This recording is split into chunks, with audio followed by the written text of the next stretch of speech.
Je m'appelle Belalit Abdenour, je viens de Chambéry en Savoie. Comme tous les jeunes de mon quartier, quand j'étais petit, on s'entraînait une place Marbré à Chambéry où il y a la scène nationale de Malraux et il y a un animateur qui m'a emmené voir un spectacle de danse hip-hop. C'était la compagnie Traction avant, je m'en souviens très bien, et c'était le spectacle qui s'appelait Un break à Tokyo, qui mêlait la danse hip-hop et la danse buto. Et j'ai découvert un autre langage, j'avais l'impression de découvrir une autre danse, que ma danse c'était autre chose. J'ai senti un univers, j'ai senti des fils conducteurs, des choses qui me parlaient. En fait, nous, on a créé des spectacles. On nous invitait pour danser nos créations. C'était un honneur pour nous. On était super heureux, on était contents. On avait la chance de danser sur une scène. Je pense que c'est les directeurs de théâtre qui nous ont mis cette idée dans la tête parce qu'ils ont commencé à nous dire combien coûte votre spectacle. Ils disaient OK, nous, on ne savait pas que ça se vendait. On ne savait même pas que vous seriez capable, que vous voudriez acheter notre spectacle. Et voilà, c'est comme ça que en fait, la compagnie elle s'est professionnalisée, entre guillemets. Et en 1994, on a fondé la compagnie Alexandre Possi.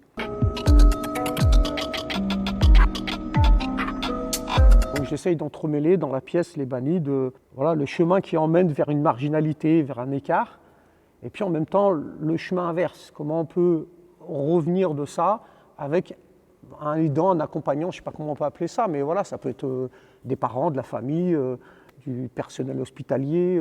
La pièce, c'est 5 danseurs, donc, dont moi, 4 garçons, une fille. Ce qui m'intéresse, moi, c'est la manière de bouger, le mouvement du danseur, mais aussi son esprit, comment il gamberge la danse, comment il la vit. En fait, c'est ce qui me donne envie de travailler avec eux. Je leur impose des contraintes dans la danse et ils vont adapter leur danse par rapport à ces contraintes-là. Et en fait, ces contraintes ou ce cadre, c'est des directions d'intention, des directions d'énergie, certaines directions de mouvement, qui fait que on va construire ensemble la chorégraphie.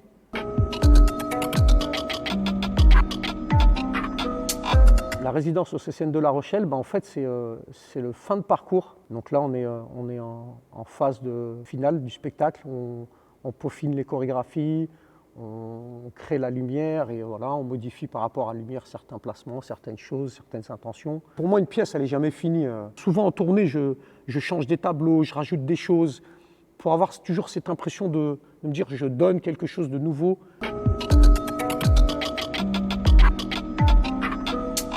Ce qui m'intéresse dans une présentation de fin de résidence comme ça, plus on a de retours, plus on peut se dire ok, on est dans la bonne direction pour certaines choses, le message il est passé, puis des fois on travaille un univers et puis il est reçu autrement. Soit on rectifie, soit ça nous convient et voilà, tous ces avis-là, moi ça m'aide à recheminer la pièce.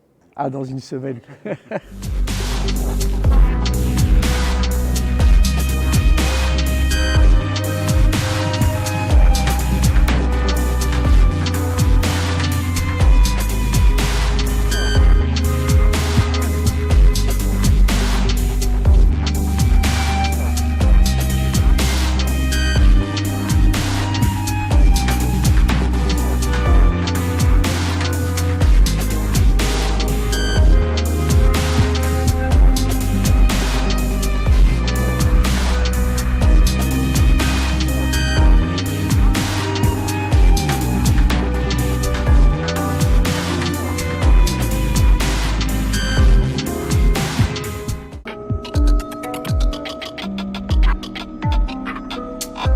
Finalement, on n'a pas donné la pièce entière, on a monté plus de la moitié de la pièce avec un univers qui est construit, même si ce n'est pas propre au niveau gestuel, même si ce n'est pas encore bien défini. On a eu des bons retours, notamment sur la partie déportée, le ressenti, le fait qu'on ait des portés très souples, silencieux.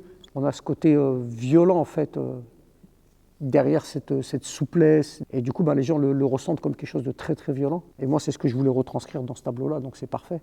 Montrer que des fois, une attitude, des mots, ça peut être plus violent qu'un coup. Voilà, donc c'est des super bons retours, on sait qu'on est sur la bonne voie.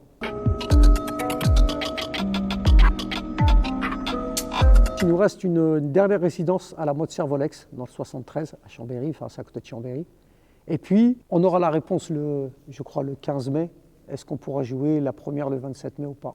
J'ai pour habitude, avec plusieurs de mes pièces, où je les adapte à la rue, en fait, je le gamberge avant. C'est-à-dire que quand je suis dans le théâtre déjà, quand j'écris certains tableaux, je les écris déjà en pensant à la rue.